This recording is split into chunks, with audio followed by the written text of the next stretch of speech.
If you like this video, please give a thumbs up and subscribe to our channel, it really helps us out.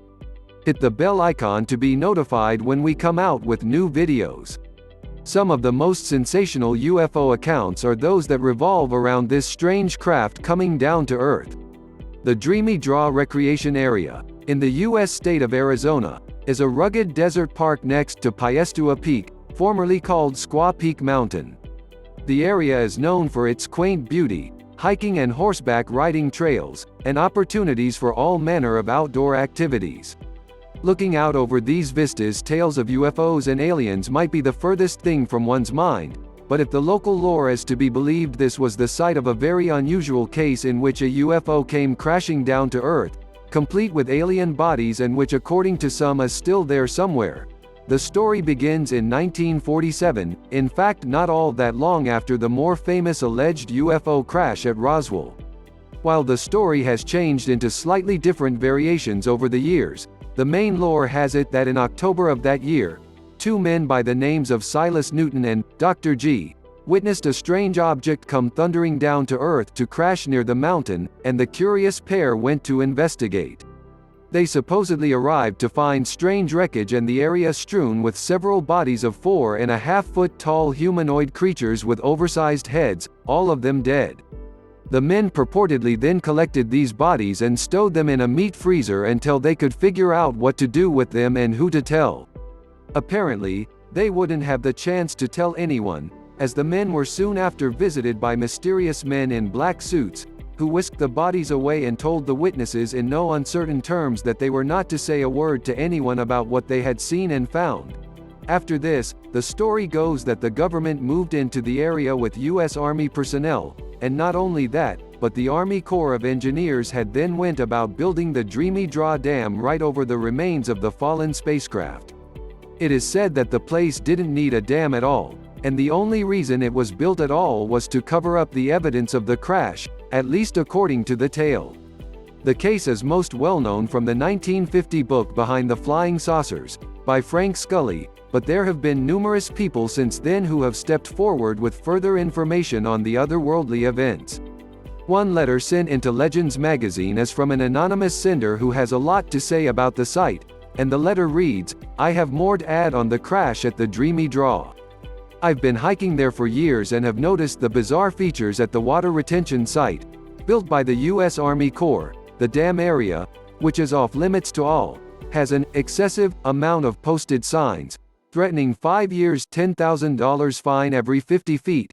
There is also electronic monitoring of the vault, which is more like a concrete bunker. From World War II, this pillbox is located at the low point inside the fake retention area.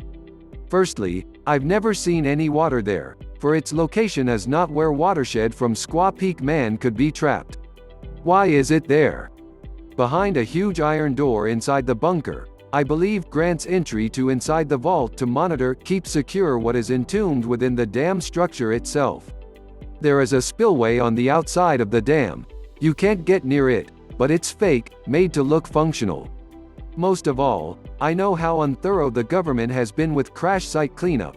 Maybe they couldn't get everything. Just west of the secure area, there's a hill with a rocky outcropping, and underneath in the shady areas, mold is growing, abnormally diverse and thick, shouldn't even be there. I've counted 5 types, colors, it's bizarre. Nowhere on that mountain trails have I seen moss fungus so pronounced. Closer looking around the outcrop, I noticed the rocks in places looked more like metal than rocks, silverish. Some kind of liquid had made contact and dripped down inside the crevices. I pulled some of the rocks from the fissures and found it more abundant as it had clotted up in places. It looked organic, but nothing you could identify it with. This stuff now dried up was obviously a liquid at one time. Must have been like soup, thicker than water, in the way it pooled down in the cracks of the rock. The dried goo was opaque pearl green, and I noticed it had reacted differently to various rock types. The soft sandstone shale it bonded with, dried on top. The harder quartz looked like a corrosive had made contact and pitted, dissolved areas like acid. This didn't make much sense. I selected some of the more choice examples and decided to hike back to the truck with them, cradled in my right forearm. I placed them on a floor mat in the truck bed and drove home. Driving down the freeway I rubbed my arm, not thinking about it, like a tickle itch.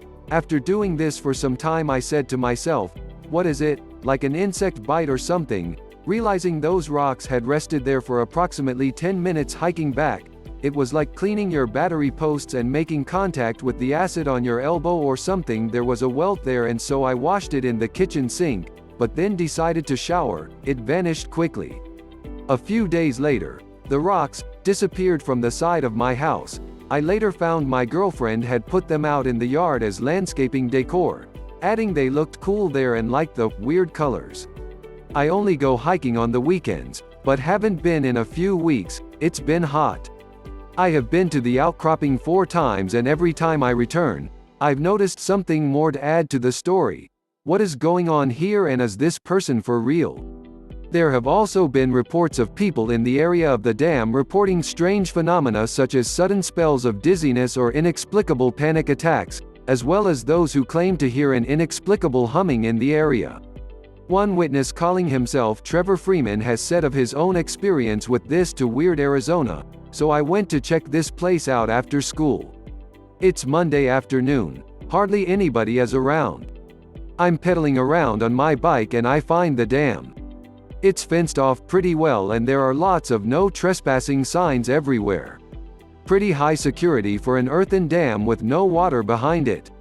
I take some pictures, look around, and I see the outfall of the dam buried in the bushes. I ride around to the other side and hike down into the low area.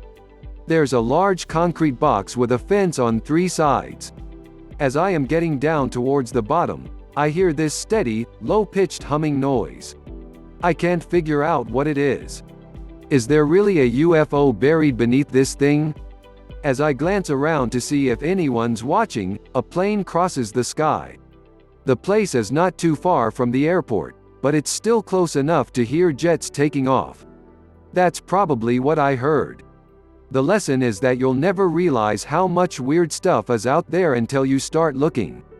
It is all very intriguing, and the idea that a UFO crashed here and was covered up by a dam really stirs the imagination, but there are definitely cracks in the tale.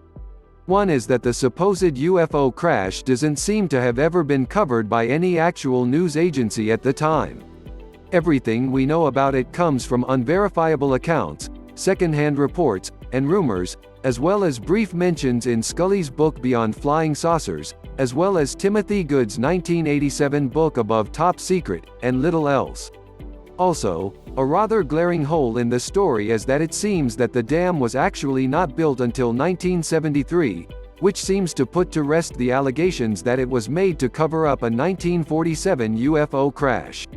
UFO researcher and journalist Alejandro Rojas have dug into the case by visiting the area and poking around, and he has come away frustrated, saying, "What I sought to do is figure out what happened at Dreamy Draw.